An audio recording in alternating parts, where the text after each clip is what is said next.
अस्सलाम वालेकुम। वालेकुम सलाम। आपका नाम मोहम्मद फ़हद। और आपका नाम? शहजाद। यहाँ पे क्या कर रहे हो आप लोग? बस स्केटिंग करने आए हुए हैं, बारिश हो रही है और एंजॉय कर रहे हैं, स्केटिंग कर रहे हैं और साथ पब्लिक। मेरा आपसे एक सवाल है, जी। मुझे ये बताएं मच्छर की कितनी उम्र होती है?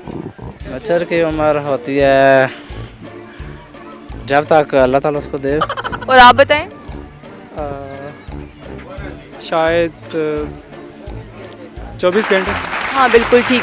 मुझे एक और सवाल है मेरा आपसे ये कि मुझे ये बताएं कि ऐसा कौन सा शख्स है कि जिसकी लंबी उम्र की दुआ हम नहीं कर सकते? ऐसा कौन सा शख्स है? वो शख्स ही नहीं होगा दुनिया में, मरा हुआ। मरा हुआ शख्स। चलें, बहुत शुक्रिया हमें वक्त देने का, थैंक यू।